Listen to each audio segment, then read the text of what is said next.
the theme in my life has been, I've not been content to know things theoretically, right? Like, I want to know really, like, I don't want to just think, okay, I have, when it comes to fighting, like, I want to test those and know sort of exactly where they are and where they aren't, right? And there were several really big schools that a lot of instructors came out of in that era, and then they went on to train other students and instructors. And so there's this whole level. Well, then what I'm coming to understand is a couple of things really changed. And one of them was 9/11 happened, right? And when 9/11 happened, all of a sudden we started injecting large numbers of people in the military into situations where they had the ability to put these skills to the test on a regular basis, right? Like door kickers and, guys that went over there and did this stuff,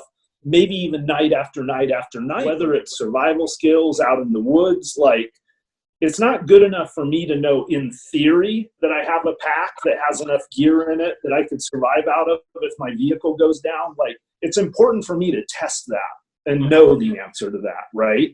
What I don't want is, I don't want to be laying on my back on the pavement looking up at some dude who's got really bad intentions and have that be the moment that I have to learn the answer to that. I'm trying to develop all the basic skills that would help better prepare me for things that might happen out there in that environment. So yeah, first aid training, as far as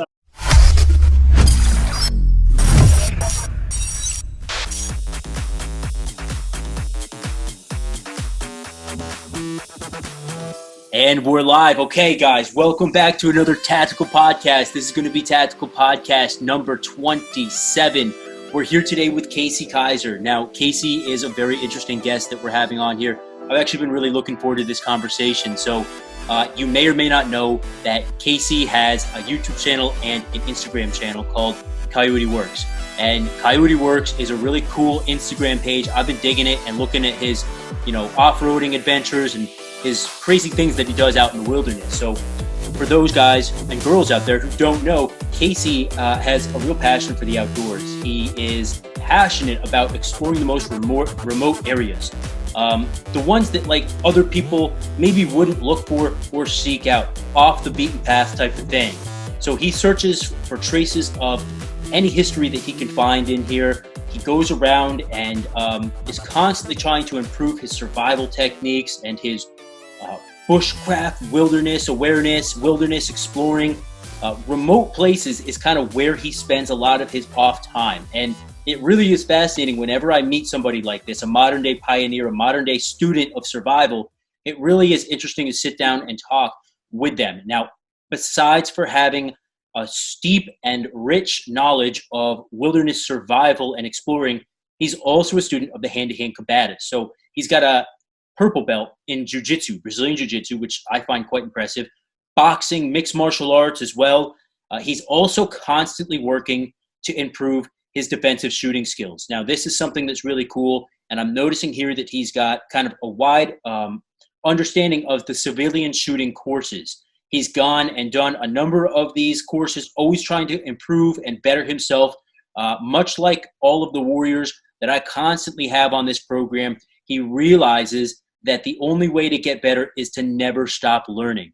So with that in mind, Casey, you've got a really interesting perspective on the civilian side of training here. You've also got a very interesting resume as far as wilderness survival. So I definitely want to touch base on, all of these topics and a lot more. So welcome onto the podcast, dude. Thanks, man. Looking forward to it. So I absolutely have been as well. First of all, I want to mention this, your Instagram page, for guys and girls out there who haven't checked it out. And you've got a crap load of followers, by the way. But for guys and girls who haven't checked it out, anyone interested in like off-roading, bushcraft, like desert, cool guy stuff, definitely check out Casey's Instagram out there, Coyote Works. So Casey, can you tell us a little bit about how you got started with the Instagram and YouTube channel, Coyote Works? Yeah, that was actually kind of random. I had a buddy that I worked with in this office, and And it hasn't been that long ago. I think it was 7 or 8 years ago, something like that. And I used to go out on these trips on the weekend, and you get back to the office on Monday and you get together with your buddies there and you're like, hey, what'd you do this weekend? And I would always try to explain to Brandon, who was just a cool guy and a little bit of an outdoorsman and a redneck himself. Like, I would tell him, well, I took my typical day pack that I'd carry on a hiking trip, and I went out and I spent the night out of it. And he'd be like, what? What'd you do? And I'd try to explain to him, well, I built a shelter and built a fire and stuff. And so finally what I did is I started a YouTube channel. He actually figured out that I couldn't take videos of my trip. They were too big for me to take and text to him. So we started a YouTube channel basically just so I could show Brandon videos of what I was doing on the weekend. And one day, a couple months had gone by and I had 2 or 3 videos up, and I noticed that some people had actually been watching them, and somebody else told me, hey, this is really interesting stuff. You should keep doing that. And then what happened is there's a really interesting dynamic. One of the things that you deal with when you spend a lot of time solo out in austere environments is kind of the emotions and the loneliness and everything. And I've spent enough time out there over the years where you get that stuff from time to time and you just push through it and it's cool. But what I really found was when I started filming out there, it added this new dynamic for me where it felt like I was interacting with people. So I still have that dynamic where I'm solo, I'm solely reliant on my own skills, my own gear, everything. But yet it kind of brought this social aspect into it too, which I've really grown to enjoy. And it's funny, people comment on my YouTube video or an Instagram post and say, hey, thanks for bringing us along on the trip. And I always think to myself, hey, thanks for coming along with me. You guys don't realize how much you've added to all those trips out there. Dude, I got to say, that's pretty badass, man. That's like some Bear Grylls, wilderness type stuff right there. And so let me ask you this. When you're loading out your pack, obviously without going into every detail, what's kind of the baseline of what you usually like to take with you in a day pack or a weekend 72-hour type kit there? Yeah, so in what most people would consider a 72-hour kit, I build out more I kind of consider it my inch pack, or I call it my EDLS pack, my extended desert living system, right? So basically I build that pack out. So I have about 7 to 10 days worth of food in it, and then all the basics for procuring water, shelter, stuff like that. But really, I set it up to survive comfortably for about 7 days. But I think what's different about how I load out my pack like that is I also load some things into it that give me the opportunity to be able to potentially sustain myself off of the environment out there. So I have some things like snare wire, a few traps, yo-yo reels, things that would allow me to snare small game. I'm going to have some type of a firearm with me. I have some things in there that are more geared around when and if that food supply runs out, can I utilize the environment to sustain myself for longer out there? Wow, impressive. So this is something that's always fascinated me is how do you procure water in the desert? It's really, really tough. But one thing about the desert is there's 2 kind of rules of thumbs out there. One is in a lot of places, if you want to find water in more humid environments, generally you follow ravines and stuff down, and they gather water, and those ravines come together, and more water gathers together, and eventually you come to a flowing stream and you have water. Well, it's kind of the opposite where I live. If you want water, you have to get close to the head of the spring, which is going to be way up in the buttes or way up in the mountains. And the reason why is based on evaporation and the dry climate. Oftentimes water doesn't make it very far from the point that originates. So that's one thing, is just knowing kind of how to find the water. But the second thing I would say is not being too picky about your water, is understanding that there are a lot of places where there's water below the surface, but it may not look pretty, right? Like you may get out in the middle of a playa or a dry lake bed, and you may find the corner of that lake bed that holds water that you may have to dig down like a couple of feet to get to. And it's going to be ugly, but at the end of the day, if you filter it, through cloth, run it through a filter, or run it through a cloth filter and then boil it, whatever you need to do to make it potable, it's water. Water is water. Water is what sustains life. It's not what color it is or how pretty it is, as long as you kill the bad things in it. and make it potable to drink, that's what your body needs. So know where to find it and don't be too picky about it. You carry a life straw or anything like that, or? Yeah. The Frontier Life Straw I really like. That's a really handy one from drinking directly from the source. And I think they have some different ones now. The limitation to the Life Straw has always been it was best for drinking directly from a source. Okay. So what that meant is you either drink from where the water is on the ground, or you fill one of your bottles with that contaminated water and drink it that way. But if you do that, now that water container is contaminated. So in recent years, I've started also carrying the Sawyer Filters that they give you some more options. You can utilize bottles, you can utilize bags, or you can drink directly from the source with them. Now, how about that old wise tale about cracking open a cactus and finding water inside? Is there any truth to that? There is a little bit in certain types of cactuses. Unfortunately, most of my environment, kind of the southeastern Oregon, northern Nevada, we're kind of that in-between high desert where we don't really have the cactuses like they have further south in southern Arizona and New Mexico, those big barrel cactuses and things that actually retain a lot of moisture. I mean, we have prickly pear cactus. I mean, they do have moisture in them, but man, you're going to have to skin a lot of those things to get enough moisture to sustain yourself. Huh. So now when you're going for small game or something like that, what is it, like prairie dogs and stuff that run around out there? Yeah, I mean, we have everything from a variety of small ground squirrels. There's a larger one we call rock chucks, which I think they probably call them woodchucks back east, but they're larger, like, I don't know, roughly kind of a house cat size varmint. We kind of call all those things varmints around here. So you've got a variety of those. Those are all edible. They're maybe not ideal, but they're all edible. Small birds, we have a lot of small birds, even some game birds like grouse, chucker, quail, quite a few of those. Those are kind of a delicacy. But then you've got porcupines, a lot of rabbits, jackrabbits and cottontails. That's kind of all your small game. And then we have, of course, antelope, deer, elk. Can you eat a porcupine? Yeah. Oh, yeah. Yeah. Huh. So that's all right. So when you are going out here and surviving, you obviously take enough food with you. What kind of food do you generally bring with you? Is it MREs? Is it Mountain House? I mean, if I'm going on a trip and I'm just enjoying myself for the trip. In other words, so I guess maybe if I back up, there's kind of two types of trips I do, right? Like most of the time I'm just going to experience some remote chunk of country. I'm going to enjoy it, and I'm going to be in a harsh environment. So it's not going to be comfortable all the time, but my main purpose is to go exploring or go find something. So on that kind of a trip, I'll probably eat Mountain House meals for the most part, but I try to eat like one meal that I cook every day, like, a steak and some sliced up vegetables and maybe some sliced up sweet potatoes I'll grill over the fire one night. Or maybe one morning I'll make a breakfast. Like on my last trip, one morning I made like eggs and sausage and grits for breakfast. I like to have when I'm going for pleasure, I like to have one good meal a day.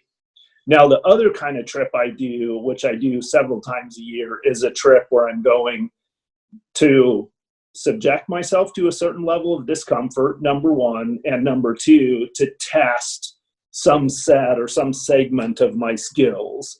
And so in those kinds of trips, oftentimes I'm going to eat whatever. I usually try to do a scenario. Like, for example, I don't know if you've done much hunting, but it's really common when you go hunting, you're not planning on spending the night. So you usually have a little pack. And if you're decently skilled in the woods, you have a little survival kit in your pack that's you carry based on the idea that if something happened and you got stuck out there or lost, it's enough basic gear to sustain yourself. So I might go on a trip where I make it my goal to stay out 48 hours, for example, with that kit.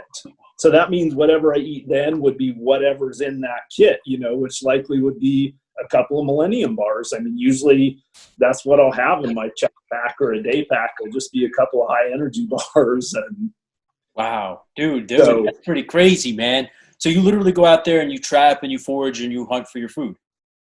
Yeah, and so here's the thing is like, I think the thing that a lot of people miss is like, how this all ties together for me is like, I love exploring these really remote places. Like I just got back from a trip on Tuesday where I was out for 5 days. I logged 128 miles off pavement in my Jeep over the course of the trip. I camped in a different place every night for 4 nights that I was out there, and I didn't see another person the entire time. So think about that. I covered 128 miles without seeing pavement, without seeing another person. Now that's some remote country. Now think about that. What if at mile 75 my vehicle broke down? Right. What does that mean? That means I've got 75 miles to walk to get to pavement to potentially affect a rescue, right? Yeah. So my thing is I want to develop the skills that allow me to go do those things that I enjoy doing and allow me to do it safely with a contingency plan, right? So that means if I'm going to go someplace that I know at my farthest point, I'm going to be 75 miles away from where I might be able to find another person, then I need the skills and the gear to be able to traverse that 75 miles, right? Because my vehicle's a piece of mechanical equipment that can fail. And I don't know if you know this or not, but I was on a trip, not last year, but the year before, when my last Jeep caught on fire and burned to the ground. Damn. I mean, this exact scenario happened, right? So my thing how was far out were you when your Jeep caught fire and you had to hump it out? Thankfully, that time I was only about 25, 27 miles from a road that got some traffic on it. So only 25 to 27 miles. Still a long ways away, man. It's a long freaking ways, let me tell you. But the other side of that is like I was closer to a place where I had cell phone reception. Where this trip I went on that I just got back from, and I didn't even have cell phone reception for days out there. Do you carry a satellite phone or anything like that with you? I don't, man. I don't. The thing, I mean, but that's where those skills come in, right? Is like in my mind that, that's what you have to rely on, right? And I think when I think about survival, there's a whole bunch of things I've developed over the years, but one of the things that I hear talked about a lot, but not always articulated in some of the ways that I feel like it's really important. And like part of what I believe is important about mindset is the recognition that things can and likely will go wrong, right? So like what I mean by that is if you spend enough time in, say, a bad neighborhood in a city, the likelihood of you getting in a confrontation with someone, it's not a question of, is that ever going to happen? It's a question of when that's going to happen. How long are you going to spend in that environment before that happens? If you spend long enough, it is going to happen, right? So it's the same thing with going out into an austere environment where you're depending on things like your vehicle and your GPS and, things like that. Like eventually you're going to be in a situation where something fails on you out there. So the most important thing in my mind about mindset is the recognition that things can and will go wrong, and then planning for that and saying, okay, this could happen, but what if it does? What's my plan for that? And then if you have a plan, you kind of takes a certain amount of the fear out of it. Sure. No, I mean, spoken like a true professional, man. Like, and we were talking offline a little bit about tactical response, but that's one of the main things I've taken away from that type of thing is have a plan. Before you do anything, have a gosh damn plan. Yeah. Now, I want to circle back around to the wilderness stuff, but I know you bring up living in an austere environment as far as like a bad neighborhood and a bad city goes. Right. And you got into BJJ and you actually got your purple belt, which to me, I'm very impressed. I'm a blue belt. So like, I know how much work that takes. Yeah. Why got you into jiu-jitsu? And why not Krav Maga or something like that? And I messed around with a lot of, when I was young, I grew up boxing. My grandfather was a boxer, was a prize fighter. So I started boxing when I was young. There was a period of time when I think, my era when I grew up, I took Taekwondo for a period of years, and we all know what we learned about that kind of experience over the years. And then even experimented around with Muay Thai a little bit. And so I had a lot of exposure to a lot of different martial arts, but somewhere along the way, I sort of recognized that after being in a couple of confrontations myself, physical confrontations, I sort of started to recognize that this idea that in your average street kind of confrontation, that somebody who was really aggressively attacking me, that I was going to, the chances of me throwing one punch that was going to prevent them from attempting their aggression any longer was really, really slim. And the reality was that most determined people were going to get a hold of me, and it was going to turn into some kind of a grappling deal. So it's not that I think that grappling is the preferred such. I mean, there's some definite problems with getting tied up with someone, grappling with them, right? Like, what if their buddy walks up and kicks you in the back of the head while you got them in your guard, or right? So that it's not the answer to everything, but it definitely solves a lot of those issues with what to do when somebody gets a hold of you, right? Like, that is Brazilian jiu-jitsu. That's the world it is. The clinch, the takedown, the guard, the fighting off of your back, you know, and that's something that, to me, it was just the first martial art that I saw that was actually answering that part of the equation. Yeah, and like you said, you get into enough fights and you realize soon that it's not all of this, you know, chop, chop, kung fu stuff. It helps, but it's mostly, you know, two people grab each other up and, you know, roll around. So that is really impressive. Now, I want to also kind of touch this, is that you said that you did some MMA as far as Muay Thai, boxing.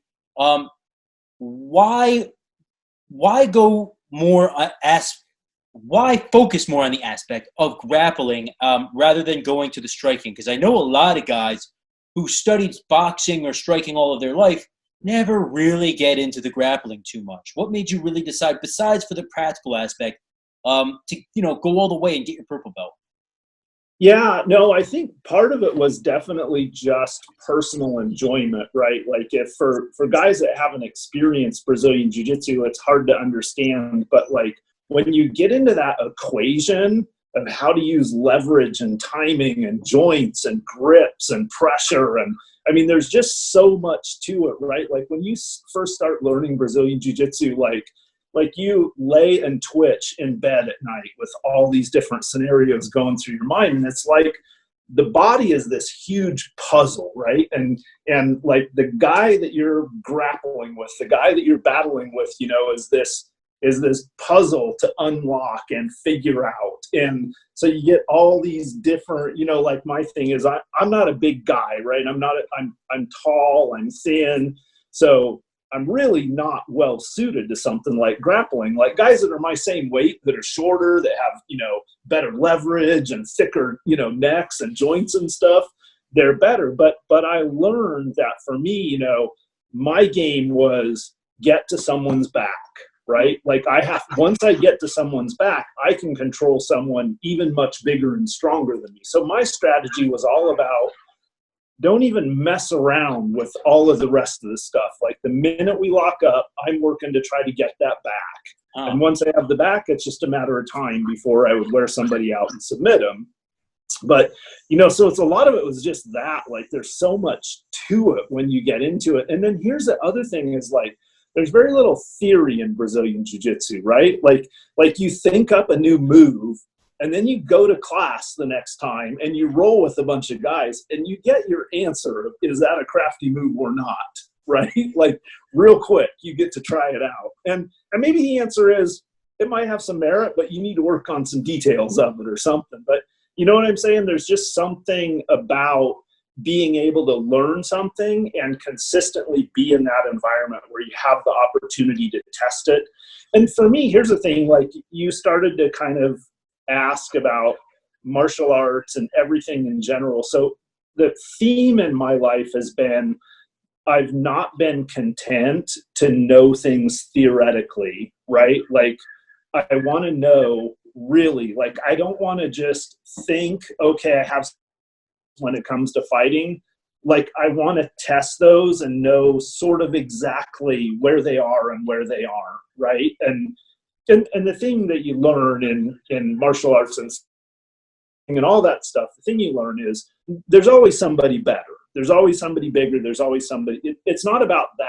For me, it's just about having a really good idea of where I'm at, whether it's survival skills out in the woods. Like, it's not good enough for me to know in theory that I have a pack that has enough gear in it that I could survive out of if my vehicle goes down. Like, it's important for me to test that and know the answer to that, right? What I don't want is I don't want to be laying on my back on the pavement looking up at some dude who's got really bad intentions and have that be the moment that I have to learn the answer to that, if that makes any sense. 100%. And I wish more people felt that way. I really do, because so many people out there, especially guys, oh, I got it, man. Like, I watch MMA. Like, if a guy came at me, I will just take him out, bro. But, like, not a lot of guys have the guts to go in there and say, I'm going to put my money where my mouth is. Like, let's roll and let's grab it. Like, and it always says so much about a person's character. There's all these cliches out there about you can find so much about a person's character when you roll with them. That's true to a certain degree, I think. But really, the character, in my opinion, comes from, does the guy have the balls to step on the damn mat in the first place? Agreed. That really says everything about a person. Yeah. And can he come back? I'll be honest with you, like, most of those martial arts, like, again, I'm just not a dude I don't have a thick neck. I have what they call in boxing, what they call a glass chin, right? Like a dude lands a good punch, like on my temple or my chin, and like I'm going out. I've been knocked out several times, and so I'm being honest. Like, I'm not good, relatively speaking. I'm not good. Like, I've competed in Brazilian Jiu-Jitsu, been in a couple of MMA matches, and I got to the point where I was good relative to the amount of time in there, but middle of the pack at best, But that's okay, right? Like, but at least I know that. I know kind of where I'm at in there. And there's just things that, I overcome to a degree, my stature and my joints and, whatever weaknesses, you learn to work around them and do the best you can with what you have to work with. But at the end of the day, somebody else with great genes, or like now I use the example, like, I'm pushing 50, right? Like, a guy who is 25, who has the same amount of logged hours learning that stuff as me, like, there's no way I'm going to compete with that dude. Like, he's in the prime of his life. The only way I'm going to be competitive is if I know more and can pull off some different stuff.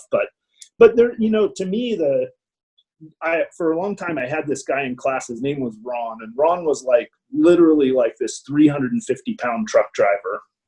And when he walked into jiu-jitsu, he was that guy, like, nobody wanted to be paired up with Ron because he couldn't even move, right? Like, that dude he couldn't sit down on his knees to be in your guard, and you couldn't get your legs all the way around him in your guard.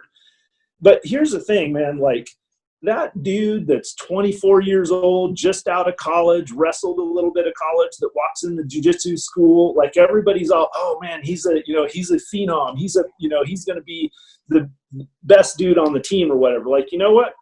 You expect that guy to be good, right? If he wasn't good, you would be really disappointed, right? But Ron, for that dude to keep coming back, right? Like, for that dude to suffer the humility 3 times a week to walk back in there, knowing that nobody wanted to roll with him. But you know what? That guy kept coming and coming, and the pounds melted off, and slowly but surely he could do guard. He could, and then eventually he got to the point where you're like, man, Ron's not very good, but you know what? If he gets on top and side control, you're screwed.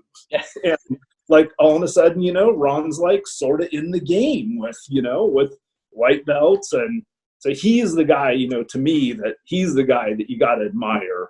Like, that takes a lot to do that.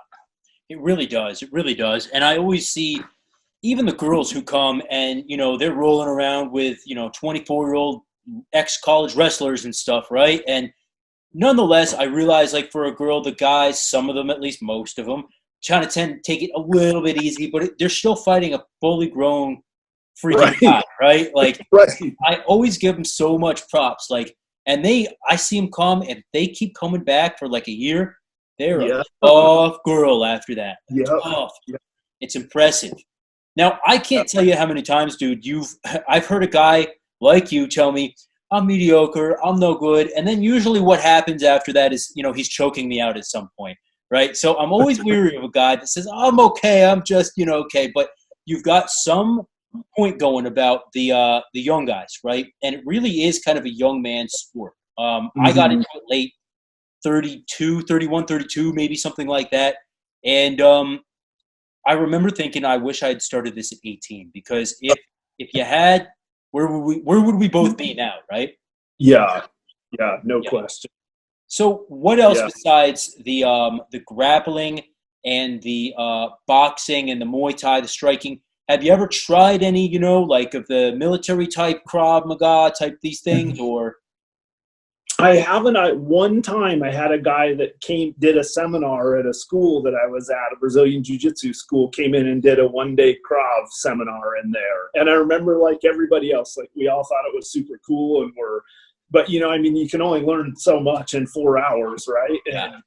And that it definitely seemed like one of those things that had some merit, but I just never got a chance to pursue it much. I think it's got great merit for people who don't want to do MMA. You know what I'm saying? Yeah. I think it certainly is more effective. You and I both know the answer to, who would win that contest there. But I want to touch base on the tactical training that you've gone through, the tactical shooting and all of the places that you've been. Now, if you wouldn't mind giving us kind of a rundown of where you've been, what you think was good, what you think was kind of schools that maybe you wouldn't go back. You don't got to mention anyone, calling you out, but. Yeah. So first I want to say that all of this stuff to me, the grappling, the boxing, the survival skills, the firearm skills, to me, one of the reasons why it all fits together in my life is based on what I consider the number one rule of survival. And to me, the number one rule of survival is deal first with what can kill you the fastest, right? So that means if somebody's pointing a gun at you, that's probably what can kill you the fastest, right? Or that means if you're out in the woods in the middle of the winter and you've just fallen in a stream, you probably need to maintain your core temperature. That's probably what can kill you the fastest. So all of these skills to me all fall under the category of survival skills, right? They're just a set of skills that would allow you to deal with, in whatever order things are coming at you, a variety of different things that could potentially threaten your life, right? So I think similar to, and I always feel so bad about this because I don't ever want anyone to feel bad about the current gun that they're shooting or the current martial art that they're training in, right? Because anything is better than nothing at the end of the day, right? And I think that if all you've got is an $89 high point, then do the best you can with what you've got until you can afford something else, But you and I both kind of understand this hierarchy about martial arts. We understand that there's this dynamic that a lot of arts look effective or look impressive, but aren't actually impressive. And I think the same thing happens in the firearms industry, right? Like there's a whole set of skills that were kind of, I think in the 90s, kind of refined in the 90s and determined to be sort of this fundamental level of curriculum that have just since then gotten passed on to instructor after instructor after instructor, and I don't want to mention any names, but there were several really big schools that a lot of instructors came out of in that era, and then they went on to train other students and instructors. And so there's this whole level. Well, then what I'm coming to understand is a couple of things really changed. And one of them was 9/11 happened, right? And when 9/11 happened, all of a sudden we started injecting large numbers of people in the military into situations where they had the ability to put these skills to the test on a regular basis, right? Like door kickers and, guys that went over there and did this stuff, maybe even night after night after night, where they went into buildings in these hostile situations. And what happened was kind of like what you and I experienced, when we got into jiu-jitsu, you really start to learn what is effective and what isn't. And so I think what happened was now we got a whole bunch of real world experience. And so in the firearms industry, what my experience has been now is that we sort of have a little bit of both, right? We still have some of that kind of, I guess for lack of a better word, old school kind of instruction. And that is kind of this walk before you run, like your draw has to be this way. This 4-point draw is the only way you do it. This, really regimented, you have to do this until you're good enough to learn the next thing. Mm-hmm. And then we have this new evolution with all this military experience where these guys are kind of like, yeah, that's fantastic, but that doesn't do crap when you're, in the middle of a house and you got guys shooting at you. Here's what does work, So the first thing I think that's challenging when you're trying to figure out how to learn is, where do you go? How do you tell the difference between all these schools? And, they all say they're the best. They all say they're going to teach you how to get through a deadly force encounter. But I think, there's a couple, like you mentioned, James Yeager School. I haven't had the chance to train there yet.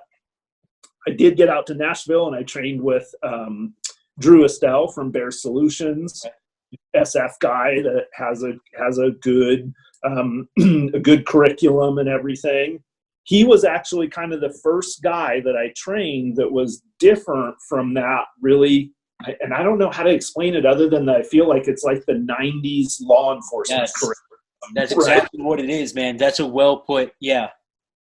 And like, I trained with Drew and I showed up and he's like, it's all different. He's like, let's figure out for you what's the fastest way to get your gun out of your holster and get your first round on the target. He's like, because that's what matters. So here's some technical things that we can try that are likely to work. But at the end of the day, what we're going to do is we're going to figure out how you can get your gun out of your holster and get a predictable, repeatable first round on target in the fastest time possible. Because Drew's like, when somebody's shooting at you, that's what matters, right? Is how fast you can get to cover or how fast you can shoot them, right? That's really, at the end of the day, those are the two things that are going to save you in that situation.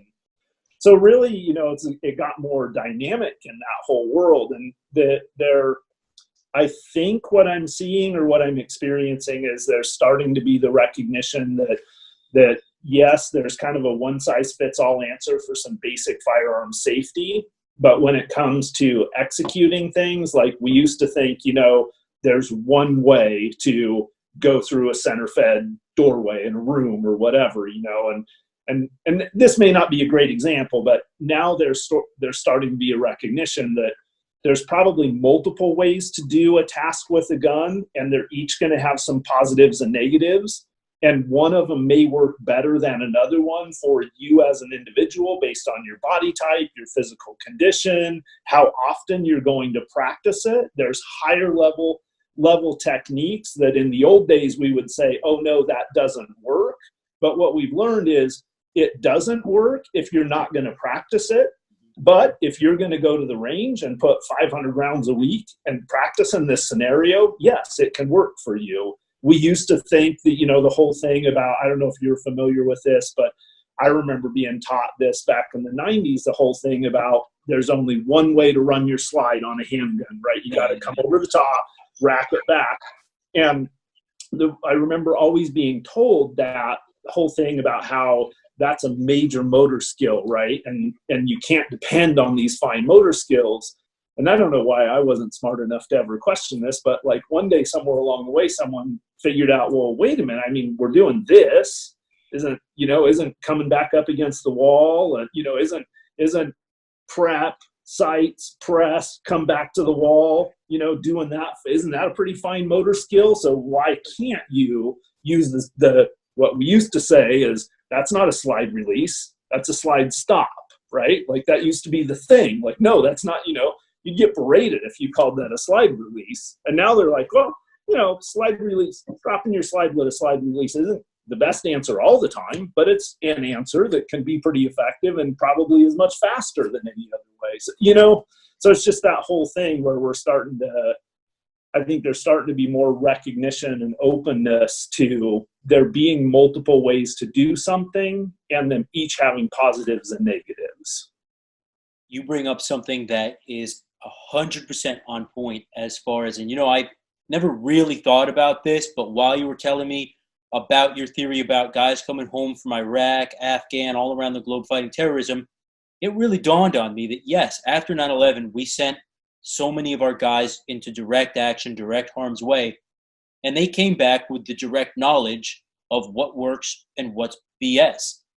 You were mentioning about, the over-the-top slide release and the, on the side type deal. And I've certainly been to schools where they say, oh, same deal, right? Fine motor skill, whatever. But, if you train them both ways, how is that not as good as doing just one, right? So right. Do you think that, and it appears to me that when you're talking about this comes from a very scientific type mind, right? And probably, like myself, a guy that likes to pick things apart and like think about them a lot. Do you think that is why you're so into like the whole science behind CQB, self-defense, Brazilian jiu-jitsu, even the survival stuff? It makes you think, right? Yeah. And that's one thing so going back to your question about the schools and stuff, what I think is the right path is like when let's say when you get your first handgun, for example, and you want to learn, like, just take the level 1 handgun class at whatever reputable school you can go to, right? Because at that point, you need to get the basics down of safety, and you need to learn how to draw your gun in a way that's safe for you and the people around you and everything. And there's a lot of different places you can go and get that from, right? And that is perfect to do in a group class, maybe even that level 1, level 2, those you're pretty safe to get from, I think, any really reputable school. I think by the time you sort of get past that defensive handgun level 2 sort of level, and different schools kind of call it different things, but that's really where now in my mind there starts being a big difference in the quality of instruction, right? That's where, like, now I feel like there's a big difference between what you can get from that ex-gun set, or I didn't say that ex, 90s school instructor versus what you're going to get from a guy that's 2 years out of Delta Force. Yes. It's now, yes, 100%. And I really think that the whole key here is learning from people who have gone there and done it. Now, not everybody is an ex-Delta guy, an ex-Ranger, whatever. So right, exclusively focus on that. But guys, even guys who have learned from guys that have been there and done it, you need to be dope though, right? Right.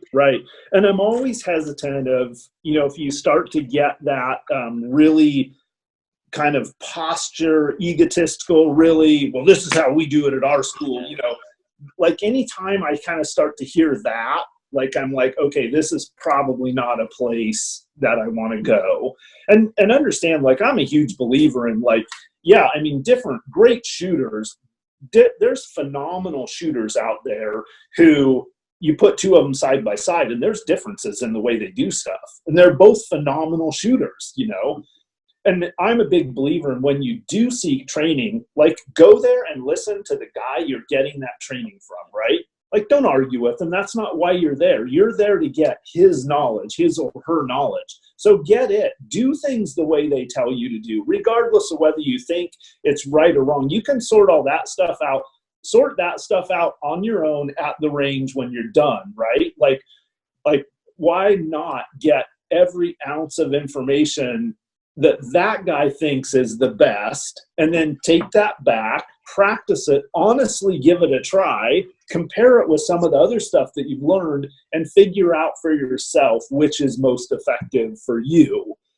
And I think that's one thing, that's sometimes challenging for people to do when they're learning, is you feel like, wait, this person tells me to do it this way, and this person tells me to do it this way.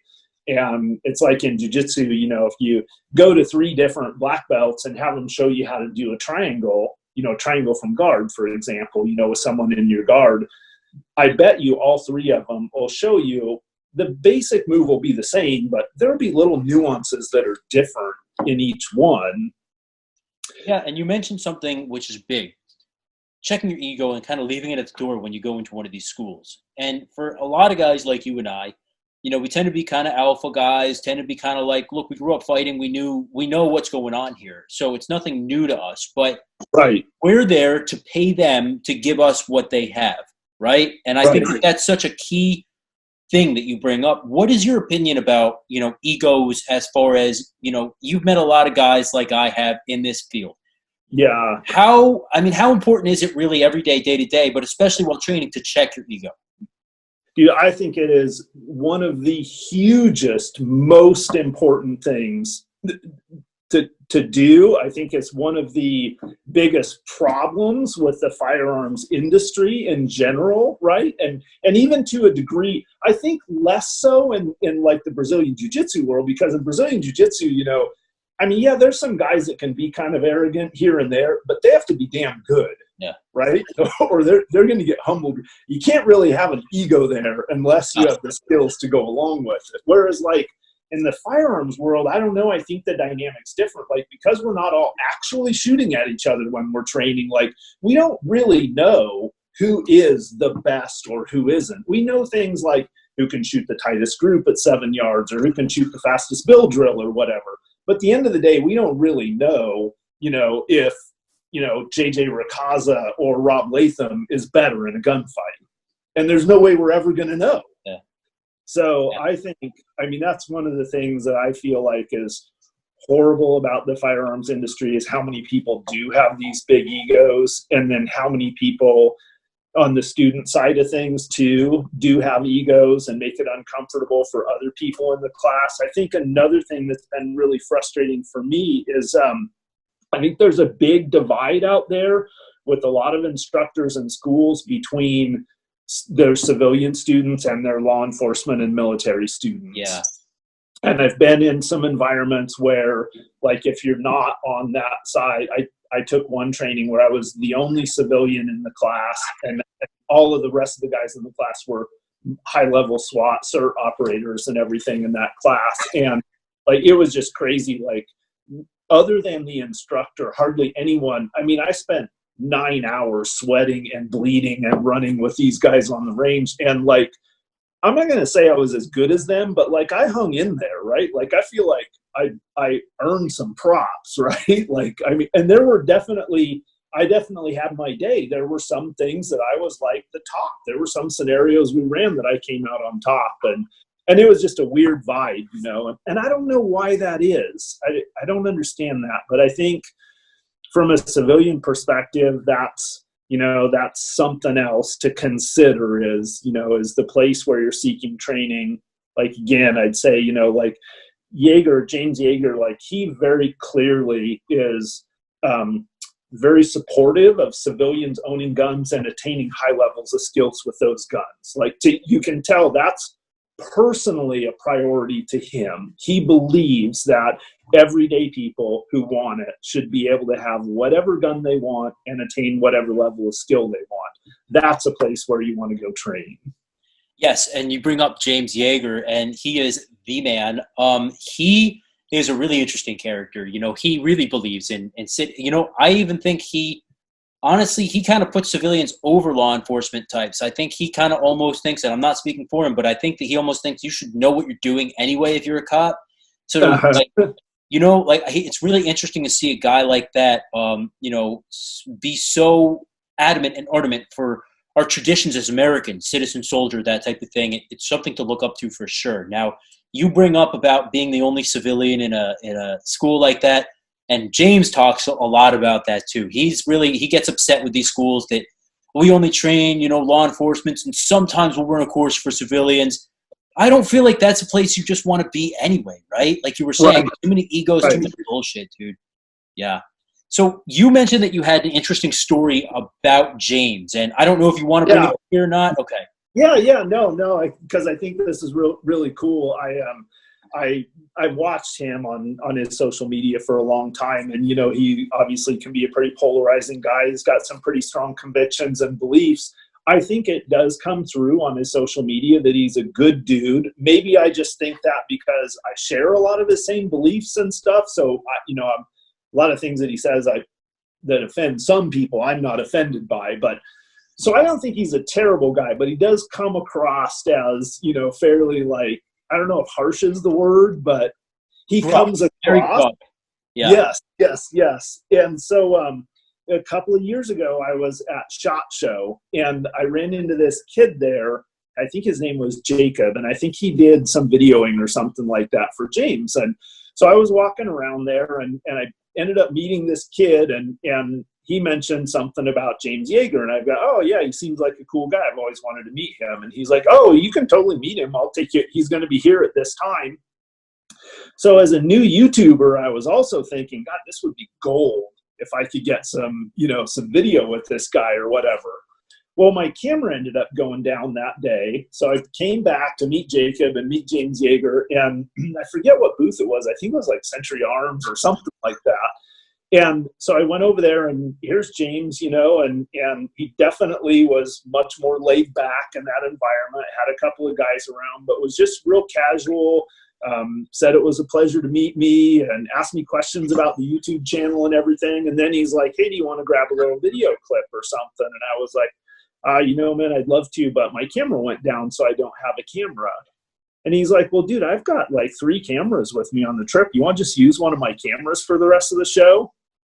And I was like, man, that is the freaking coolest thing ever. Like, I literally met this guy for like 5 minutes, and he's like offering to go back to his room and get one of his probably very expensive cameras and hand it to me and let me run it for the rest of SHOT Show, for 2 or 3 more days worth of SHOT Show. And I just thought, man, that speaks volumes about this dude. I just thought, that to me showed me a guy that has a good heart, that relates to the people around him, that, makes a snap judgment on somebody's character. And if they're a good dude, will do anything within reason to help them out.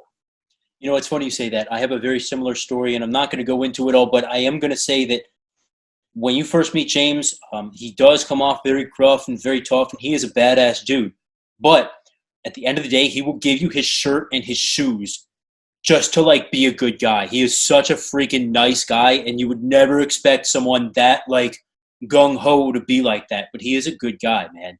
Does not surprise me at all. And that's like a kind of a heartwarming story, actually. Yeah. How did you like SHOT Show? Have you been again? Is it something you usually do? It's not something I usually do. I've been 3 times altogether to SHOT Show. I think I have sort of a love-hate relationship with it. Like, I think it's really cool, but it's almost like overstimulation. Like, you go there, there's just so much to see. And, I think for me, where, there's not really stuff for me to buy there. It's kind of cool to go through and see all the new stuff that's coming out and everything. But for me, I think it's like maybe a once every 3 years or once every 5 years thing that's an interesting experience. It is an interesting experience. It's really, it reminded me, I've only been once, but it reminded me of, there's this movie with Eddie Murphy. I think it's one of the Beverly Hills Cops, where he goes to like some futuristic like police show or something, and they're selling all this crazy like gear. It reminded me of some kind of a movie, man. It's cool. When you go into these, and I want to circle back around to survival stuff because I'm just fascinated with these. When you go here and do all these crazy things, now have you gone through any type of like wilderness first aid training or anything like that? Yeah, and I've actually gone through, like, I have my, what we call out here, I don't know if it's the same everywhere, I have my BLS certification, which is the basic life support. It's kind of the step below an EMT, which is the ALS, the advanced life support. So I have that. I went through the module of that class that was wilderness first aid, or that was basic life support in an austere environment. So again, trying to develop all the basic skills that would help better prepare me for things that might happen out there in that environment. So yeah, first aid training. As far as survival training, I did go through one. It was wilderness survival in a potentially hostile environment was the name of the class I took. This was like 10 years ago or something.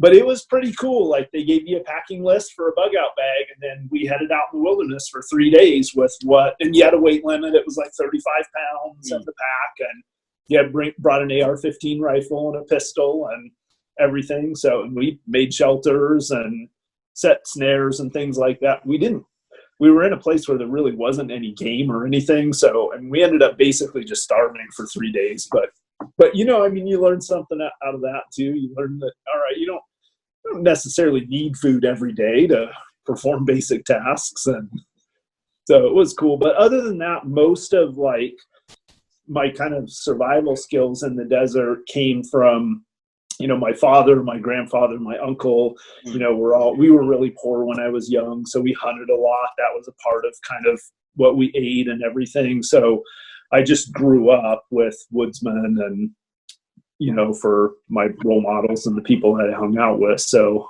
you know, from the time I was young, I learned from them how to build shelters and start fires and a lot of those basic skills, and then just kind of advanced them and expanded them on my own over the years. Yeah, you know, that's a common theme that I hear from guys like yourself, adventurers, I guess is the term, that they kind of grew up doing this stuff. And I know that it is definitely possible to train, to, you know, pay to train to like get these skills. But really when it comes down to it, I think it takes a very specific personality to like actually go and do it. Yeah.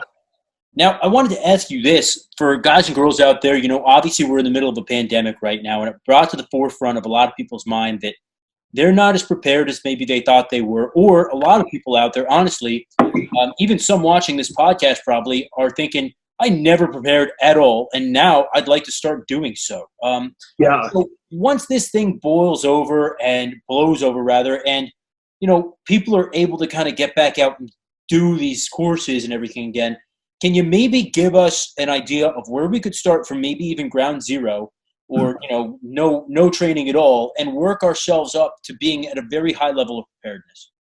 Yeah, and I think you know, the very first thing, and the thing honestly that probably has the most likelihood of coming in handy is I would start with just 30 days worth of basic living in your home, right? And what the obvious things are: water and food, right? So enough water and food, or mechanism to prepare those things in your home so that you could live 30 days in your home without resupply if you had to.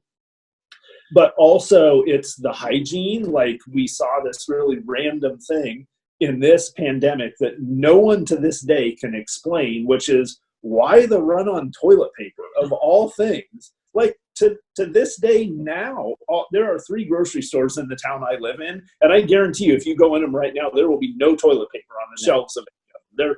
Their supplies come in the morning, and they're bought out by 9, 10 o'clock, and by the end of the day, there's no toilet paper left. Why is that, right? Like, how hard is it to already have 30 days worth of toilet paper in your house? So I think that's a really good place to start, is just thinking through, what do I need to survive inside my home? Think about hygiene, think about going to the bathroom, think about water, think about food, think about the basic things to sustain life. Go through your daily routine and think, okay, now I've got to do this for 30 days without resupply. How many tubes of toothpaste? How many, do I want to shave? Do I care about shaving or not? How many razors do I need?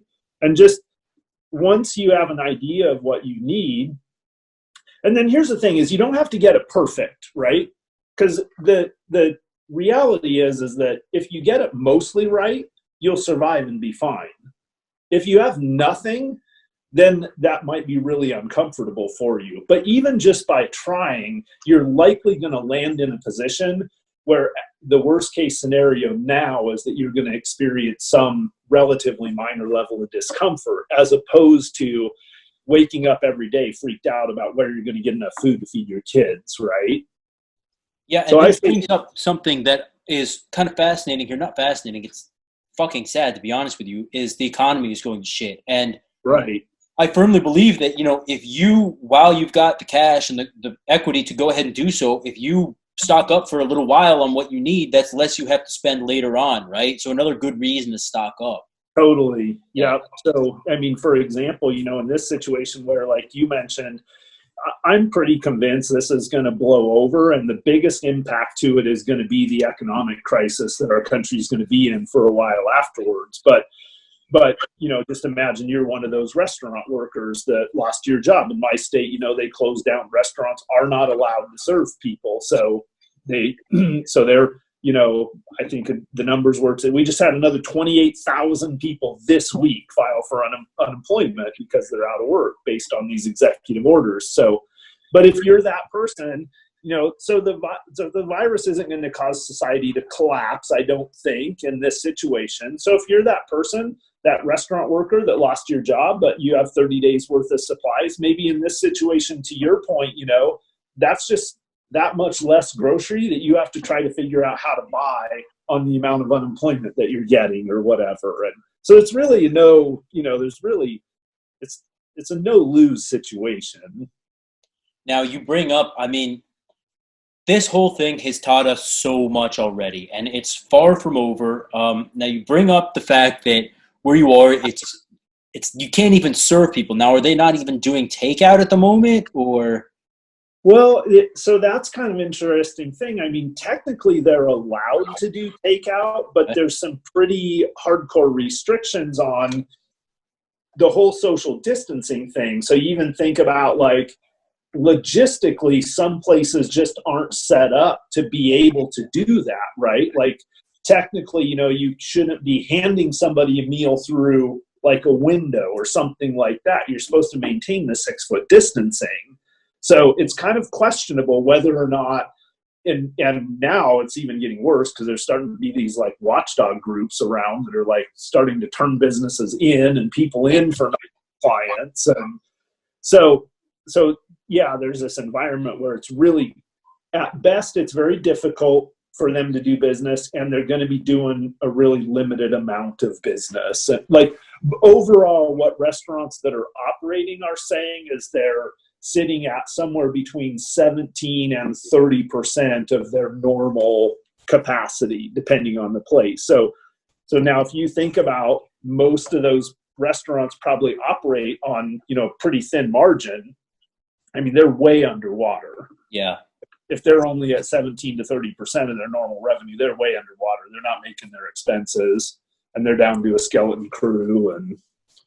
And a lot of people aren't coming out of this, man. We'll make it out of this. Don't get me wrong. As Americans, we're resilient people, but a lot of businesses won't make it out of this. So true. Let me ask you this. See if it sticks. If you don't like it, throw it back at me. What is your opinion about this whole thing? It's a real pandemic. There's no debating that. How serious is it? My opinion is it's not nearly as serious as we have made it out to be. I'm not saying that it's not serious, but to the best of my knowledge, as of today, not a single sick person in our entire country has gone without a hospital bed. Not a single sick person that I know of has gone without a ventilator. The only people that are going without personal protective equipment at all are civilians who can't buy it because all of the hospitals and medical facilities are hoarding it. As far as I know, no hospitals or medical facilities that I've yet heard of have actually run out of any of those things. So unless I'm missing something, I'm having a really hard time understanding. As of today, we had about 62,000 deaths as a result of this in our country, which is about on par with, I think, one of the worst flu seasons, or the worst flu season we've had in the last 10 years or so. Are we done seeing people die from it? No, I don't think so. But I don't think it's the crisis of epic proportions that some people originally led us to believe it would be. So now, to me, here's the clincher, right? So I think that we basically shut down our country based on this idea that originally they told us we could anticipate somewhere between 1 and 1.5 million people dying in our country, right? I think by about 2 weeks after they said that, they knew that wasn't going to be the outcome. And at that point, we should have started lifting the restrictions. So every day that we keep our businesses locked down, that we keep our economy crunched, we're creating long-term problems, long-term health issues, long-term economic hardships for people that we're going to be dealing with for years. You think about the last recession that we had in 2008, and there's families that it took them 5 years to recover from that, and people who lost their homes and foreclosures and all of that stuff. So one thing that I'm really concerned with about it is that we basically, for the first time in the history of our country, we have allowed, really without questioning it, I mean, as a society, I don't mean us individually, but really, this is unprecedented. This is the first time in the history of our country that, based on a crisis, a natural disaster, our government has imposed restrictions like this on our population, on businesses, on travel, on some of these things that are arguably, potentially even borderline on in opposition to some of the principles of our Constitution in some cases, right? But even if they're not, even if legally you can make the case that, okay, they don't infringe upon our constitutional rights, it's still unprecedented for the government to have this level of control over the civilian population of the country. What concerns me is that I don't feel like as a country we even batted an eye. Like, we didn't even have a conversation about this. We woke up one day and we allowed the governors of these states to say, hey, these are the activities that I want to cease tomorrow. They put these executive orders in place, and there wasn't even a conversation or a debate about it. To me, that's the scary thing, right? Like, what precedent, what threshold have we now crossed where, like, I mean, I think in the state of Oregon, our Governor Kate Brown, like, I think at this point, she's basically just doing what she wants. Yeah. So, okay. So there's a lot to digest here. And I'm a firm believer that people will do whatever the fuck you tell them when it comes to biological warfare. This is something that scares the shit, and not to get too foul-mouthed here, but I want to make a point. It scares the shit out of every single one of us. It's an invisible enemy that you can't see, and it messes you up real bad. Dude, to your point, really quick, there are people driving down the road alone in their cars with a fucking face mask on. Yeah. Right? Yeah. I mean, to your point, like, when you tell people there's a crazy disease, like, that's something that scares people. Yeah, and a lot of people don't have the background to look into this. Like, you've got medical training, so do I. We both are kind of survivalist in mind, so we know about basic, this and that, right? We know that probably when we're driving in our car, you don't need to have a respirator on. You've got your, recirculate on. That's probably even better than your respirator anyway. You probably don't even need to go and jog down a side street with your N95 on, get asphyxiated. But a lot of people don't understand these things, and they don't look into it for themselves, right? Like, right. Just the science behind it. Like, forget all the conspiracies, forget all the this and that, could be, would be, should be. They don't look into the basic science of, like, how to even put on your N95. They just don't understand it. And that does go to, some people's points about, sheeps versus sheepdogs, right? And there are guys, like, much like yourself out there, who are just in a better position by the way they grew up, by the way they were born, by the way their genetics are, to protect other people. But when we talk about that, it is extremely frightening, like you're saying, about how we didn't bat an eye to this. Now, I'm a firefighter. I see this shit kind of firsthand. So, and I'm also living in a state that it's a hot zone, right? So I understand both sides. I'm a liberty or death type of guy. Always, just like yourself. Yeah. But it's a frightening thing, this whole biological warfare. Now, let me jump in here without, digressing too much, and ask your opinion. Is this man-made? Is this a laboratory type thing, in your personal opinion, or is it a natural type thing? I don't know. So I'm going to go out here a little ways on this one, kind of put my tinfoil hat on a little bit, but it is interesting. And I'm not necessarily really a complete tinfoil hatter, right? But at the same time, like, I feel like you can't help but, to me, it's an interesting coincidence that most of these things that we've experienced in recent years have come out of China. That, obviously that country suppresses the media, controls the message that comes out, and they are kind of poised to be, I mean, they're actually one of the few countries that could potentially surpass the United States theoretically in their gross domestic product, financially and everything, just the size of their population, the size of their military, so I think there's some interesting coincidences there. The problem is I don't know how we ever know the answer to that, right? Right. And will we ever truly know? Regardless of what we think we know, will we ever really know? Because, honestly, and you know this better than I, because you probably have a better grasp on economics than I do. However, my brother is an economist, so he's always telling me I'm an idiot. But let me just say this in my personal opinion, right? We need China. Like, I don't care what they did. Like, the governments of the world, however upset they are, still realize that they, to some degree or another, need China. Yeah, agreed. So would we ever be told the truth if this was an escape thing from a biolab? I don't think so. Yeah. No. At the same hand, a lot of the signs and symptoms, that we're seeing here, especially the newer ones, where it comes to cardiac arrest and lesions on the feet and like strokes after somebody supposedly recovered, makes no sense. Yeah.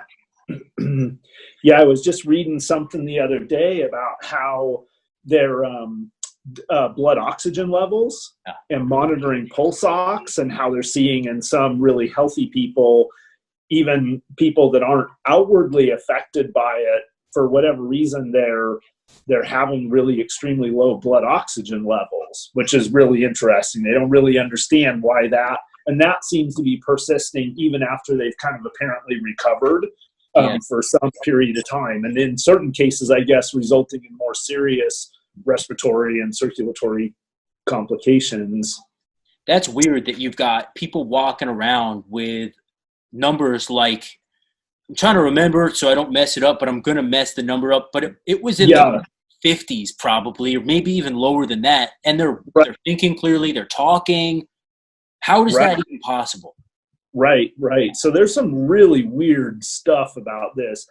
I think the other thing, kind of going back to this kind of unprecedented governmental control that we've kind of accepted as a population regarding this, I think that's also part of the story, is the opportunity that it's created for some, even like when I think about this basic concept. So the government shuts down a certain industry like restaurants, right? Puts all these people out of work, but then comes in and says, but hey, don't worry, because you're going to be allowed, you can go ahead and apply for unemployment right now if you want. We're going to skip the waiting period. We're not going to make a requirement for you to job search while you're on it. And then on top of that, we're just going to add another $600 a month to everyone's unemployment benefit, right? So on one hand, I'm really happy that those people who were basically forced out of work by their government are being compensated for it. The other side of that is they're not really being compensated with the government's money. They're being compensated with your and my money. So there's that.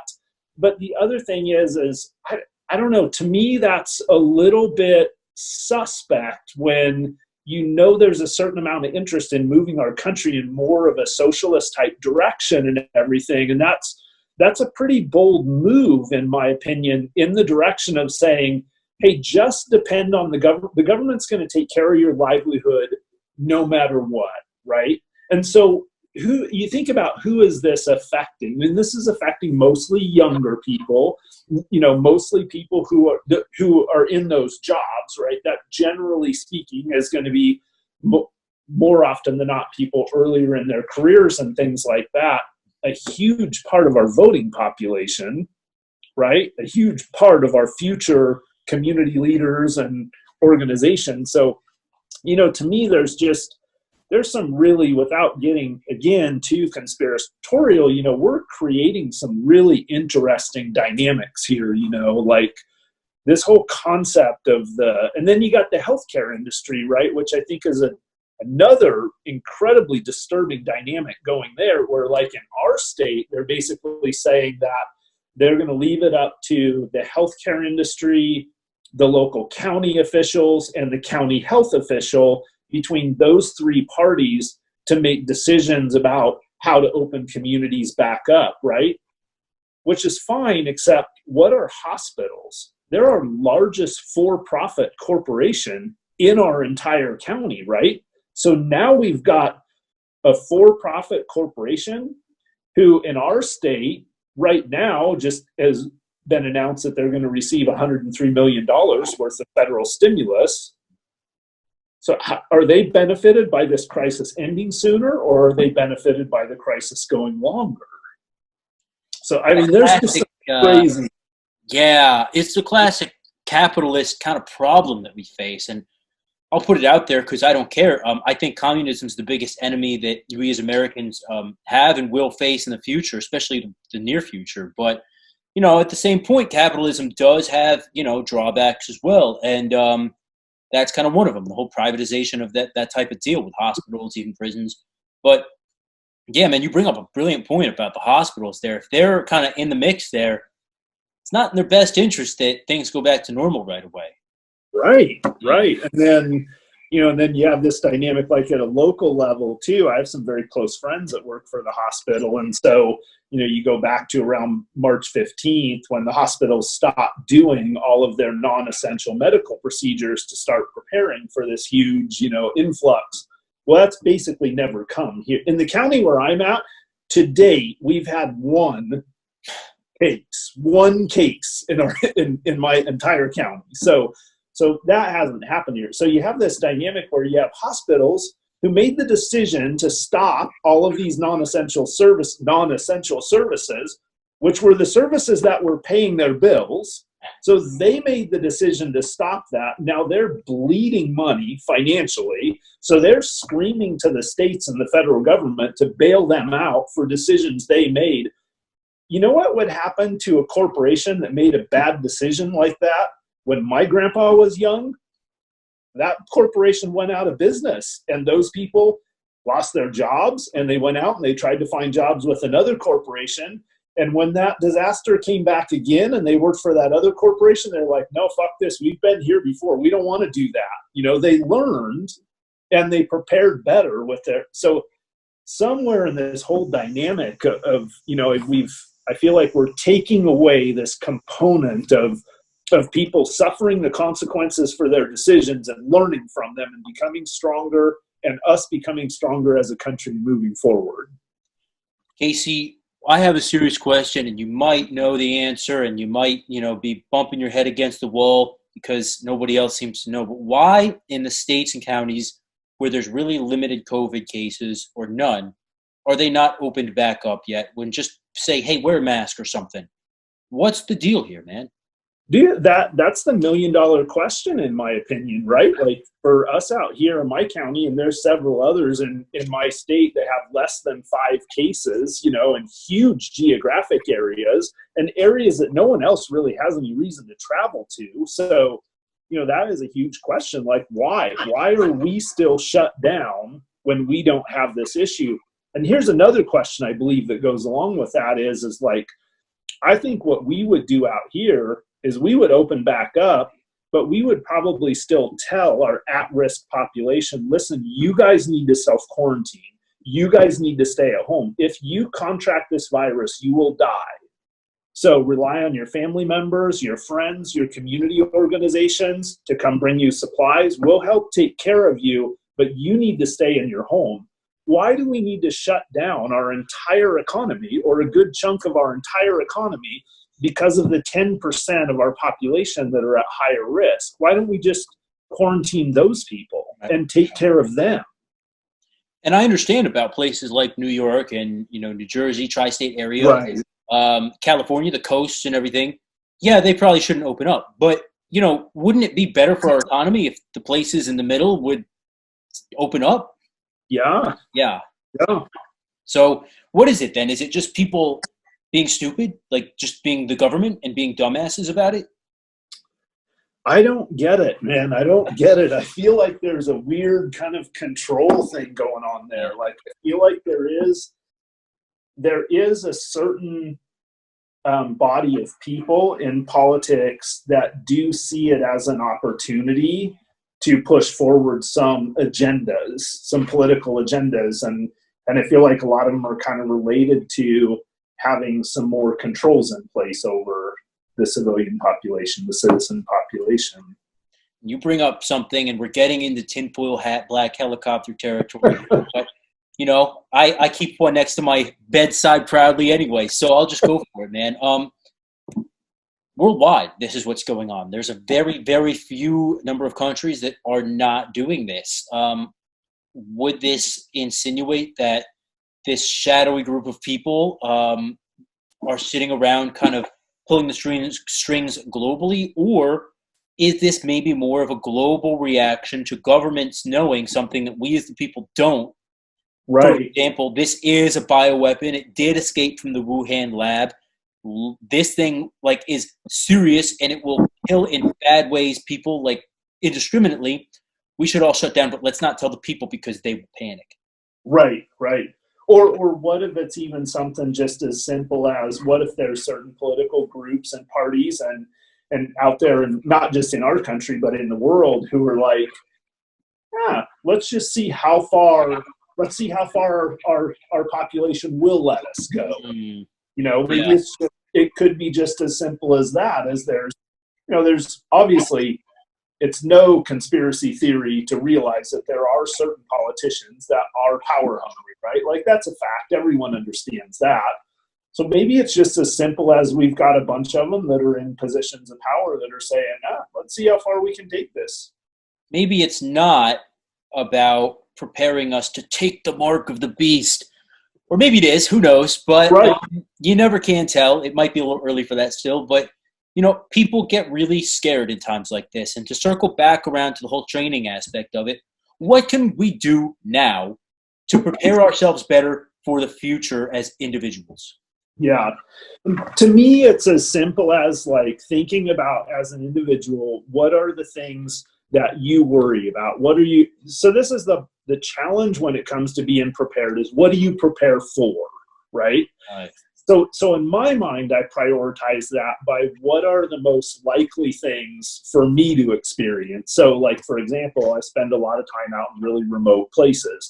So there's a high degree of likelihood that eventually I'm going to end up stranded out there or injured out there or something like that. So, okay, that's a logical place for me to build skills and supplies and gear around, right? So I think that is where it starts, is with the individual. And this doesn't have to be a big daunting task. It doesn't have to be complicated. It's just sit down with your wife, your girlfriend, your buddy in the garage or whatever one evening and say, all right, what do we think could happen to us? Is it just as simple as, this is going to blow over, but it could happen again? And what do we wish we had? When this first started coming out, what were we scared that we wouldn't be able to get or that we wouldn't have? And I think that there's toilet paper. Right, toilet paper, whatever it is. But I think rather than just going and doing whatever everyone else does in the heat of the moment, if you take that time now as a person to think about it, like you said, the time to develop your plan and develop your skills and develop your supplies isn't in the middle of a crisis, right? That's too late. You've already fucked up. If you're there and you don't have what you need, that's too late, man. But this one didn't kill you, so let's learn from it and get ready for the next one. And that's where there's just no right answer, is because when it comes to emergencies and disasters and survival situations, it's so hard to predict. All you can do is hypothesize what are the most likely ones for you to experience. I think the average person can be best served by having a certain amount of skills and gear and supplies that revolve around them sheltering in their home. That's the easiest place to start. And the reason why I say that is because when you start venturing out of that home, that's where all those other skills start coming into play. What kind of physical condition are you in? Can you carry a pack? What are your martial skills? Can you fight off an attack?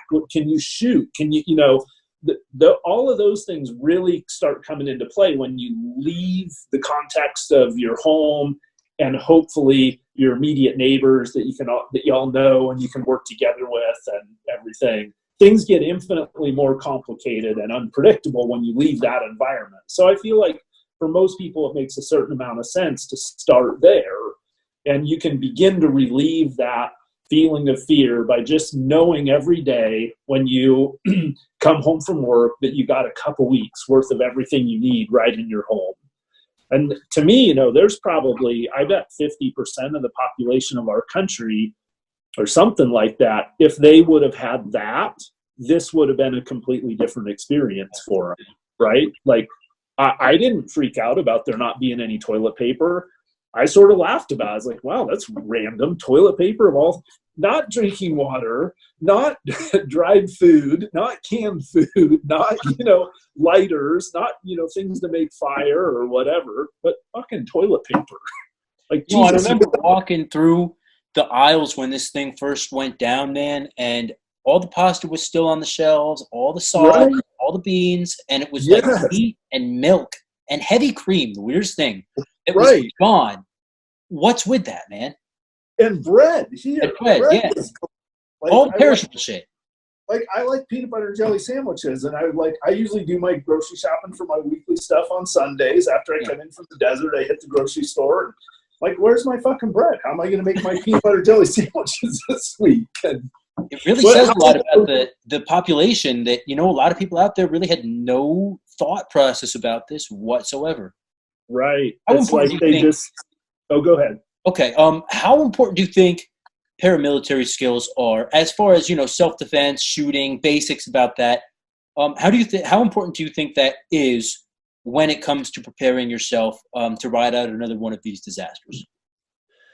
I mean, I feel like it's extremely important. And the reason why I feel like it's extremely important is because it's a one place where if you don't have some skills, you're almost certain to face insufferable amounts of, injury or agony, right? So, I mean, that's the place where I always think about it like this. Like, if you're ever in a situation where you need a gun to defend yourself, a gun is literally the only thing that is going to help you. Yeah. Right? Like, if you're in a situation where it's come to that gun and whatever skills you have with it are literally the only thing that's going to get you out of that situation at that point. So in my mind, that whenever you put pressure on people, you take away people's money, you take away their economic stability, you take away, maybe their food, the predictable food, the security. I mean, we know, and again, this is not conjecture or conspiracy theory, we know in areas of poverty, in times of poverty, we know crimes against people go up. And so in my mind, if you believe that things could happen in society that are going to result in there being a lack of resources, i.e., if you believe that there's value in having 30 days worth of supplies in your home, that means you believe there's going to be a shortage of supplies at some point. If there can be a shortage of supplies, there's going to be a corresponding increase in criminal activity and crime. So in my mind, they go hand in hand. Like, I don't want to oversimplify it, but I mean, basically what it comes down to is you want to build up your supplies, but also your ability to be able to protect and retain those supplies. And yeah, and you bring up a valid point, which is when this thing is over, and it will come to an end at some point, we're not out of the woods. I mean, crime's going to shoot way up. A lot of people are going to be unemployed. A lot of people are also going to be getting into more drugs and things like that, all the typical, and then some. So training yourself to have some basic knowledge of self-defense and self-preservation in general is going to become more and more and more relevant, I think. I think the other thing that's really important about it, and I think this is more for guys, that this is a bigger thing, but I think that we're kind of wired. I think generally speaking, men are wired to have, like, with, hunting and physical things are kind of a part of, like, our DNA, right? And so I think guys naturally struggle with, if there's areas like that they're deficient in, like, I think that can create, like, that's where, you know, a lot of times guys deal with anxiety and identity issues and self-esteem issues, you know, as they sort of struggle with this whole idea of that guys kind of are supposed to have these certain skills, or at least traditionally, you know, historically, these have been the important skills for guys to have been the ability to protect their family, the ability to provide for, you know, their family or their tribe or their community or whatever. Like, that dynamic has been going on for thousands of years. But now all of a sudden we sort of live in this world where, you know, there's really no benefit, no major advantage to being a guy in average everyday life that's in good shape or knows how to shoot or is a good fighter. Or, you know, it doesn't really, I mean, it's just as easy, like in my job, it's just as easy for a female who's maybe out of shape and old or whatever, you know, can do my job as successfully probably as I can. So I think there's a real psychological thing that guys in particular gain from having some of those skills. I think there's a part of our personality that responds well to having some confidence in those areas. And that translates into less likelihood of us getting into those drugs and alcohol, you know, going down those more destructive paths when we run low on resources or we lose our jobs or things like that. So I know that's kind of weird and esoteric, but I really feel like there's something to that, you know, for a lot of guys. So you're saying the answer isn't for me to have another soy milk and like eat vegan burgers all day, or blows my mind, dude. So do you think that there will be a resurgence in the old school kind of John Wayne masculinity after this is through? I mean, we've seen kind of a push to, I'm going to say it for myself, man, I've seen a push for feminization of the American male. And I call it society's castration of man. I think yeah. Do you think we're going to kind of see a resurgence of maybe that more macho type of personality being more favorable, looked on favorably after this? Yeah, and this is always such a hard thing to talk about. It's gotten so politically charged and everything in recent years. But like, I mean, yeah, I hope so. I think when times get harder, I do think that's more important for people to play to their strengths, right? To play to their strengths. And I think there's generally speaking differences between what men are naturally predisposed for versus what women are naturally predisposed for. Now, it's not to say that there's not thousands of examples of people who don't represent those, you know, those generalities or whatever. But I definitely, you know, I mean, God, I can't believe I'm going to say this out loud, but like, I mean, the reality is more of the male population is more physically imposing than more of the female population. Sure. There's no question about that. So I think there's advantages or there's benefits to both in an environment that provides a place for each to be able to play to their strength and experience the value that goes along with that, right? Like, I think that's part of the problem for people sometimes is we all want our place. Like, what's our role? Like, I don't know if you're in a relationship or whatever, but like even in a relationship, right? Like for me, I was married to a woman for a while that when we got married, it was like, oh, we're perfect for each other. We're both good at the same things. We like the same things. Like, that seems like really an awesome idea. But then pretty soon, like 2-3 years go by and it's like, well, I don't really need you. And she's like, I don't really need you. Like, we're both good at the same shit, right? What do we need each other for? So I sort of learned my lesson, and that relationship, I mean, it wasn't bad. We kind of both figured that out. And we're like, yeah, this is weird. Like, it's like we're the same people married, you know, or whatever.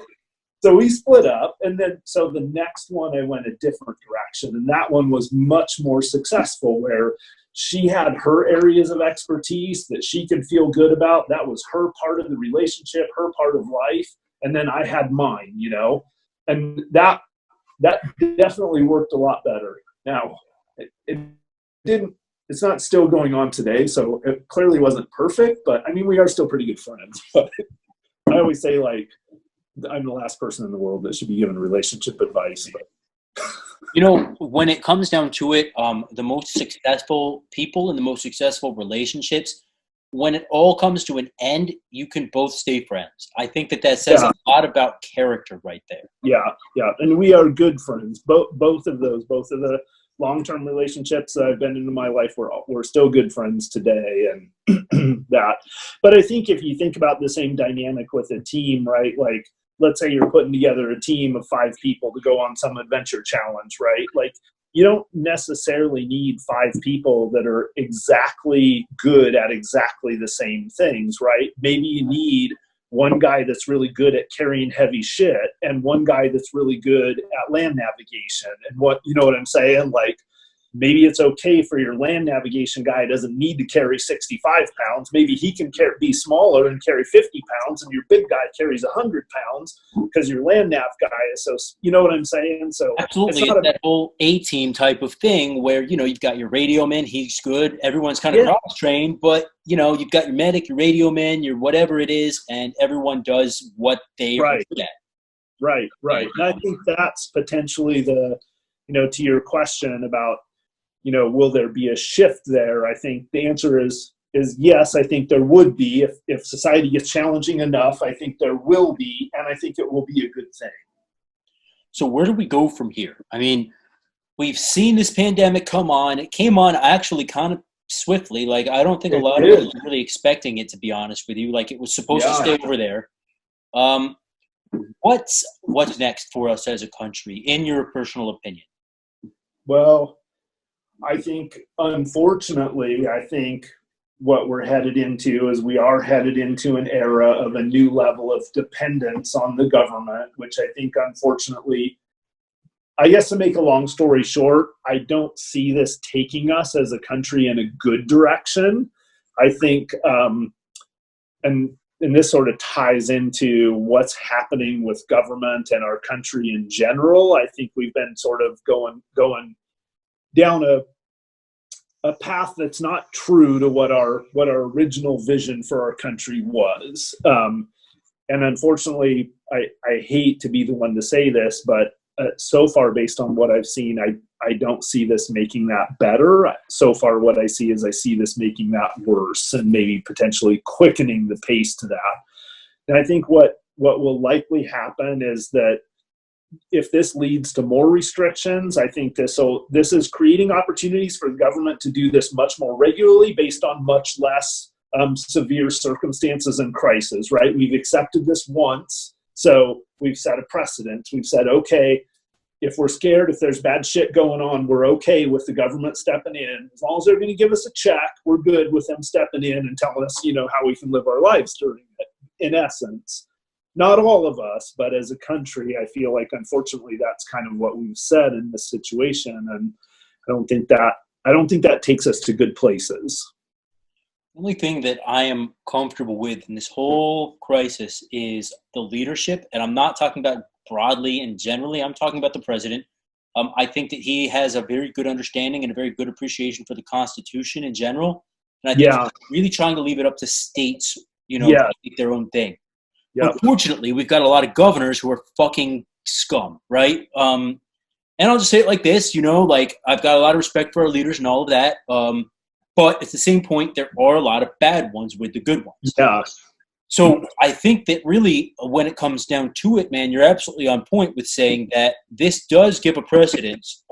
But I do also want to just interject my personal opinion is that you've got up top, President Trump doing what he can, what he's able to preserve state rights, and then you've got the lesser people, and they're really making a lot of bad decisions out here. Yeah. And to your point, man, I think this is really worth emphasizing, is I think that it cannot be understated how admirable that is for our president to be taking that role of staying out of these decisions and pushing them down to the states. Like if you think about, that's an opportunity. Our president actually has an opportunity to really have his hands really deeply in a lot of this stuff.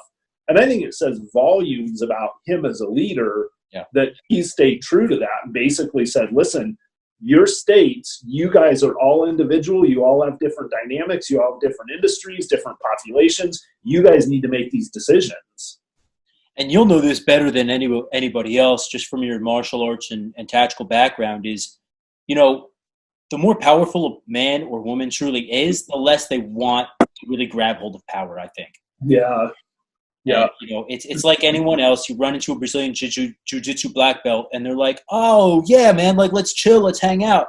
Like, good vibes, but then you run into somebody who maybe, whatever, I don't want to badmouth another martial art, but another person who's less capable, and they want that power of call me sensei and, do as you're told, right? That type of thing.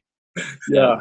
It's an interesting dynamic that we're looking at here right now. And I think that, this is another reason I wanted to have you on too, is because the more practical survival skills that we can all have, things like you've been talking about, 30 days worth of basic supplies in your home. Don't go crazy with buying gas masks and AR, 500, mega death guns and like everything, all the crazy tactical nogs and all that. You don't need it. Go ahead and practically prepare, which is something that I think is so, so key. Yeah. And I know it sounds really cliche, but, there is a point when it does, I think if you have to choose, let's say you have $500, and you have the average 3 days worth of groceries in your house. You have $500, right? Do you go spend that $500 on a Glock, or do you go spend that $500 on food and water? Oh, the Glock. I like the Glock a lot better, right? But I think the practical choice is get the food, go get the food. Yeah. Maybe there's some balance. Maybe go spend $200 on rice and beans and $300 on a used Glock. Maybe that's but I think if you're that person that's never, and this is something we think we've seen here too with all the gun sales to new gun owners, is, and this almost sounds cliche to say because every firearms school says this, but there is a lot of truth to the fact that that gun, when it does come time to get it, is only as good as the skills that you have to put behind it. So I think it bears mentioning that now, I think that the average person can watch some YouTube videos, can take that gun out to the range, can practice, and can probably get to a decent level of competency with it on their own. But I also think the reality is that most people won't, right? You won't feel confident enough to go through all those steps on your own. And if you just spend, what's one of James Yeager's, basically is his fighting pistol class 1 is like $250 or $350, right? Yeah. Something like that. So I think, you can go in an environment like that and in one day get a good base of skills to work off of. So I think that's important too. When you do cross that threshold and decide, okay, I want to be able to defend myself and I want to do that with a gun, think about where the skills are going to come from to go along with that gun. Yeah, and that's key right there is, if anyone is listening until now who's a new firearm owner, number one, I give you props for listening all the way through this because we probably said some stuff that you didn't agree with. But number two, I want to interject that your point is so important is you got to learn how to use the gosh damn thing. You can't just, clumsily put the rounds in the mag and say, I'm good now. Like, let me go and Rambo it. Got to get the training, right? Yeah, totally. Yeah. Totally. So comes back to that. Oh, go ahead. No, please. Oh, I was just going to say it comes back to that whole thing we were talking about earlier about, I really like that process of putting my skills to the test and then going and learning more and then putting it to the test and then going and learning more and putting it to the test, but it really comes back to that whole thing, is what do you want? Do you want the theoretical knowledge or do you want the actual knowledge? Yeah. And the that goes along with that, you have to ask yourself that question, and some people, they go buy the gun and just because they own the gun, it makes them feel better. And that's the important thing. It relieves the feeling. But I think you got to dig a little deeper mentally and ask yourself, why are you buying that gun? If why you're buying that gun is because you truly want to feel better about your ability to be able to defend yourself with it, then get some skills to go along with it too. 100%. Well said. So to round it off here, what would you tell guys and girls out there? What is your message that you really want to convey at this time to people, both unskilled, middle ground, kind of I know enough, and then even the highly skilled guys out there that might be watching, what would you like to say at this point? I would say that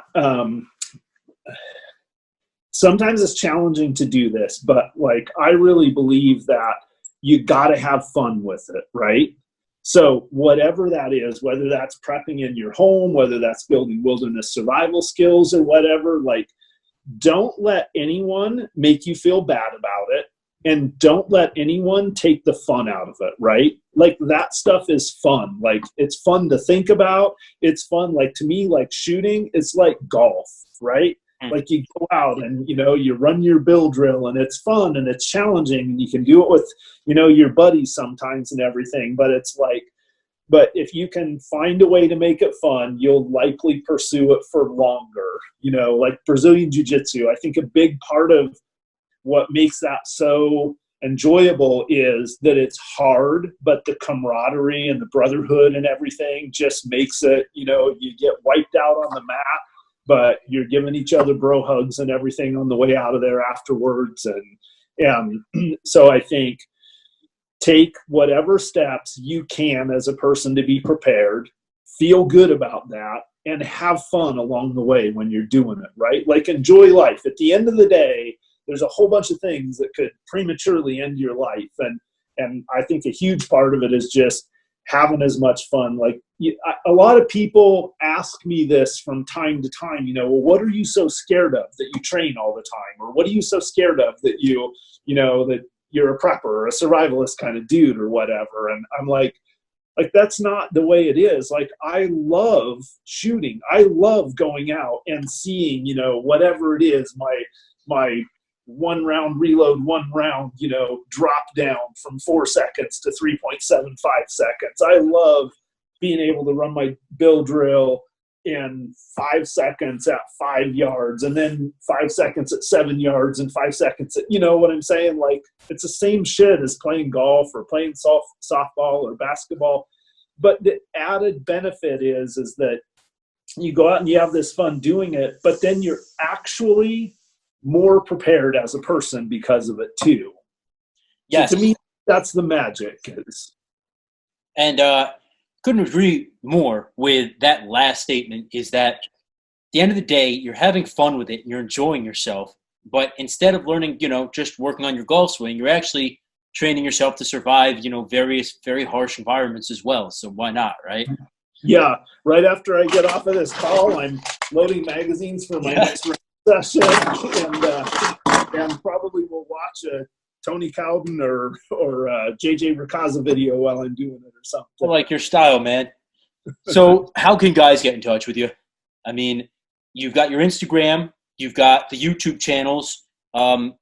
Besides for those, which I highly recommend you guys check out, if guys have any questions for you further, where are you at? Hit me up on Instagram's actually the best way to get a hold of me. I do have my email listed on my YouTube channel. So sending me an email or sending me a direct message on Instagram, like if you have a question or you want to, talk about something, that's the best way. To be honest, it's getting to the point where there's so many comments on my YouTube videos. It's really hard for me to actually, identify individuals there that are really interested in learning more. But man, I'll do everything I can. I honestly try to answer every direct message that comes to me on Instagram, and I answer questions about everything from what roof rack should guys put on their Jeep to, and I don't, I'm just a guy figuring all this shit out too on my own. And I mean, you mentioned earlier kind of these 3 tiers of guys. There's the person that doesn't know anything, the guy that kind of knows a little bit and is starting to figure it out, and then more the professional, I mean, I'm that middle guy too, I'm just moving along trying to figure all this stuff out, but I'm happy. And it goes back to my point where every time I hear a guy say that in jiu-jitsu, I'm getting choked out or caught in some weird technique that I've never seen.